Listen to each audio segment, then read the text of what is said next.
90-ական թվականներին մեր պատանի շախմատիստներից առաջատարներից մեկը եղել է Հովհաննես Դանիելյանը։ Մեր հայ շախմատի աշխարհում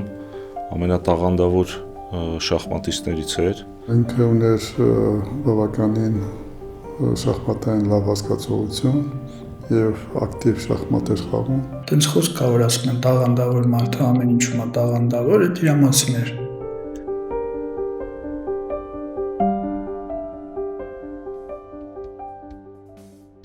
Ես հիշում եմ իր ծննդյան օրը, մինչ իր ծնունդը ուներ 2 քույրիկներ եւ հայրը շատ էր ուզում, որ տղա երեխա ունենա եւ իր հորանունը կրի, որը եւ իրականություն դարձավ, բավականին աշխույժ տղա էր, լավ էր սովորում դպրոցում եւ իրենց տունը հաճախակի հյուրասիրություններ էր լինում եւ դա ավարտվում էր պարտադիր շախմատի եւ նարդու շաշկու մրցումներով։ Նա անպայման միջամտում էր, մեծ հետաքրքրասիրություն ուներ, հատկապես շախմատի նկատմամբ եւ հետագայում էլ այդ ուղին ընտրեց։ Ինքը շատ հետաքրքիր անձնավորություն էր։ Եվ ես կարծում եմ կունենար հետաքրքիր մտքեր, ինչու ոչ ինքն էլ կարող լիներ բարձր մակարդակի առաջատար գրոսմայստերներից մեկը։ Շատ հետաքրքիր ու լավ հասկացողություն ուներ, տեղ-տեղ կարող շատ ագրեսիվ ու հետաքրքիր խաղար։ Այն տարիներին, երբ որ ես իրան ճանաչել եմ, ինքը որ արդեն այդքան ակտիվ շախմատիստ չէր, ուղղակի սենց խաղում էր իր հաճույքի համար ու նենց որ նայում էի կողքից, զարմանում էի, որ մարդ կարա տարիներ շարունակ չպարապի, ոչ մի բան չանի, բայց որ գալիս էր մրցաշարին այդ 9 օրը աշխարհի ուժեղ շախմատիստների հետ հավասար պայքար էր մղում։ Նա եղել է սովետական միության փոխչեմպիոն պատանիների մինչև 18-երի մեջ։ Դա յուրահատուկ բան է, հայ շախմատիստներից կարծում չի եղել նման բան։ Այնուհետև նա աշխարհի փոխչեմպիոն դարձավ 18 տարեկանների։ Հիմիկվա հայացքով ես որ նայում եմ, ինքը շատ հզոր տաղանդ էր։ Հովանեն յուրահատուկ մարդն է, որ աշխարհի չեմպիոն կարար դառնալ 20 տարեկանների,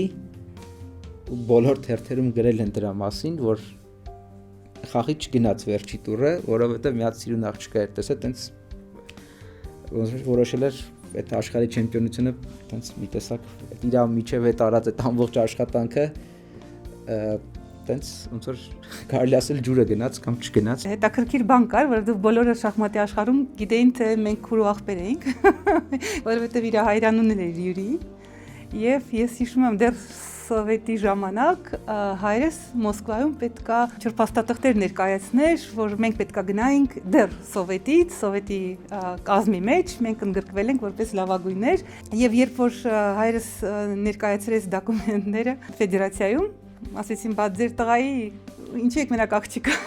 եք ներկայացրել, դա իմ տղան չի, բայց ես ոնց ասում մեզ ձեռ եք առնում։ Բոլորը այդպես էլ գիտեին, որ մենք քուրու եղբայր ենք շախմատի աշխարհում։ Շախմատային կապը վերածվեց ընկերության եւ մենք կարող ենք մի տարի, 2 տարի չտեսնել, բայց հետո որ գալիս ենք ահագին երկար ժամանակ ենք իրար հետ անցկացնում։ Նա շատ էր գալիս մեր տուն, մեր ընտանիքում միշտ մենք իրան ընդունում ենք, շատ ուրախ էինք եւ բոլորը սիրում ենք եւ հարգում ենք։ Հովհաննես Դանիելյանը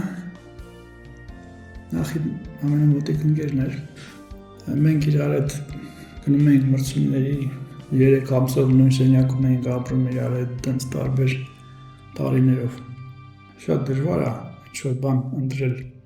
հիշողություններից։ Տենց մի հատ հետաքրքիր Facebook-ի նկարի պատմություն կա, Տիկոն զանգեց, ասեց օֆիսում եմ,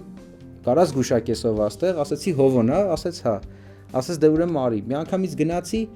3-ով նկարվեցին, գցեցի Facebook,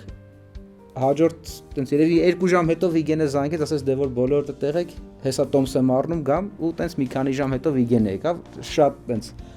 հետաքրքիր ու լավ օրեր ենք անցկացրել իրար հետ։ Տակտիկայի մեջ էր ինքը շատ ուժեղ, շատ խորն էր հասկանում այդ խաղը, շախմատը, բոլորս օրինակ ենք վերցնում։ Ինքը առաջատար երիտասարդներից էր, ոչ միայն Հայաստանի Հանրապետությունում, այլ նախկին Սովետական Միությունում, առաջի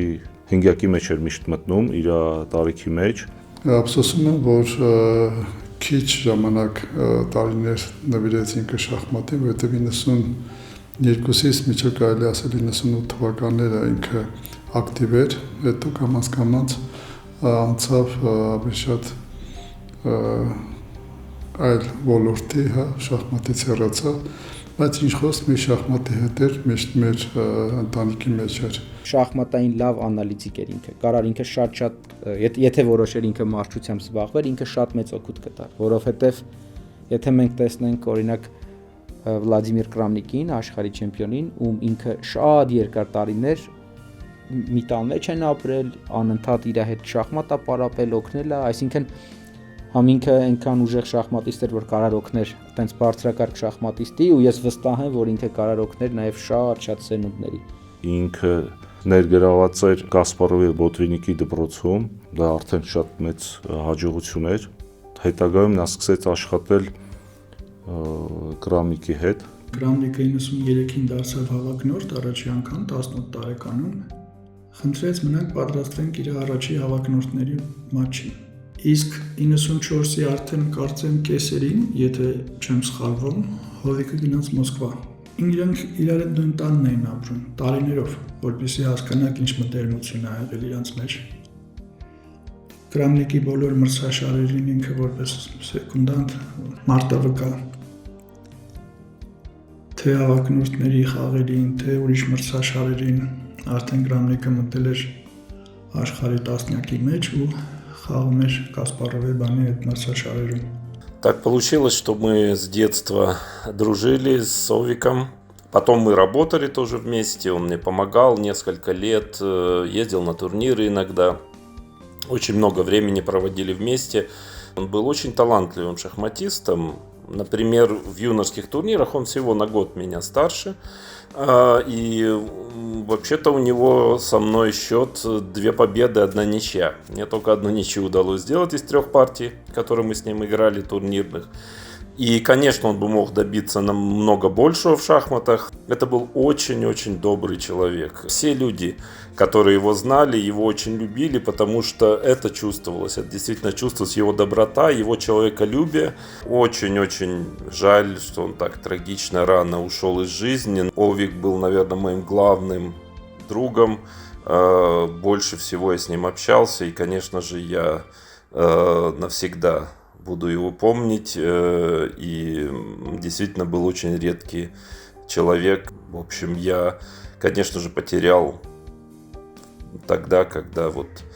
он ушел от нас, потерял очень много очень хорошего друга, верного, доброго и порядочного человека. Ազնիվ էր, բարեկամասեր, ընկերասեր։ Հետարքրությունը բարեկամության նկատմամբ մշտապես տեղեկանալ, երբ որ գնում էր տուրնիրների, հատկապես հանրապետությունից դուրս, վերադառնալուց անպայման հետաքրքրվում էր ով որտեղ է, ինչ են անում, ով գիտի, որ ինքը իր խաղի արդյունքների մասին։ Շատ օրինակելի էր մեր պատանի շախմատիստների համար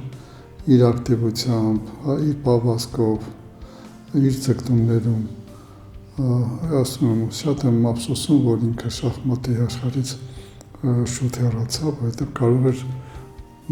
մեծ նվաճումներ ունենալ։ Ինքը սիրում էր, որ ուղղակի նստեր վերլուծեր ինչ-որ դիրքեր, որը մի քիչ տարօրինակ է իմ համար, որովհետև ես շատ շախմատի սիրահարներ եմ տեսել, որոնք ուղղակի սիրում են խաղալ, բայց վերլուծել կամ ասենք ինչ-որ sense բաներ չէ։ Այդ առումով հայկական շախմատը շատ մեծ կորուստ ունեցել, որ Հովոն շուտ է թարգել պրոֆեսիոնալ շախմատը ու թարգելուց հետո չի մնացել շախմատային ակտիվ կյանքում, այսինքն ինքը գնացել է այլ ոլորտներ։ Շախմատիստների մոտ ոնց է, հիմնականում իրանք շախմատով են ապրում, ուրիշ բաների վրա աշխատում են, ոչ էներգիա ծախսեն, ոչ ժամանակ, բան, այն մարդ, որը շատ շուտ այտենց բռնկվում է ու հետաքրքրվում է, այդ հետաքրքրությունը իր մեջ, այդ կյանքի սերը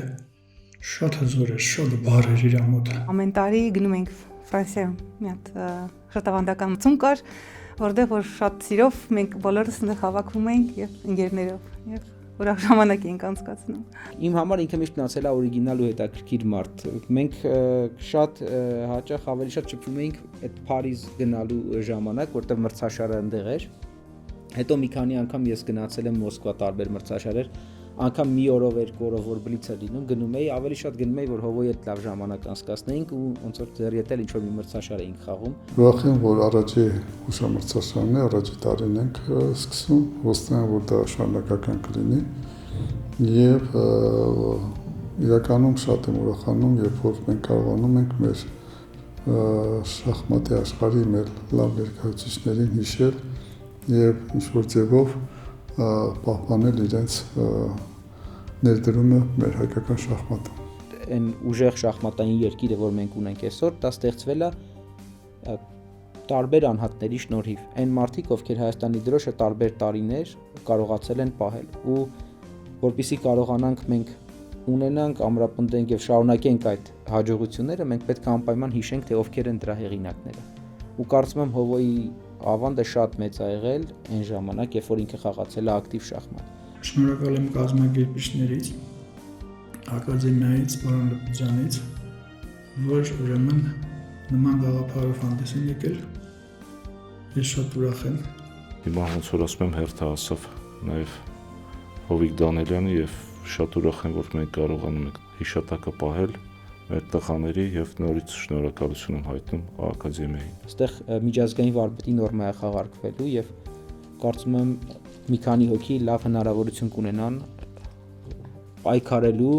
նորմալ լրացնելու, եթե նորմալ չկարողանան լրացնել, ապա պարզապես գործակից կբարձրացնեն, դա երկուսն էլ շատ կարեւոր է։ Մեծ հարգանքով եմ վերաբերվում իր հուշամրցաշարը, նոր սերունդի դաստիարակության համար էական կարծում եմ գործոն է։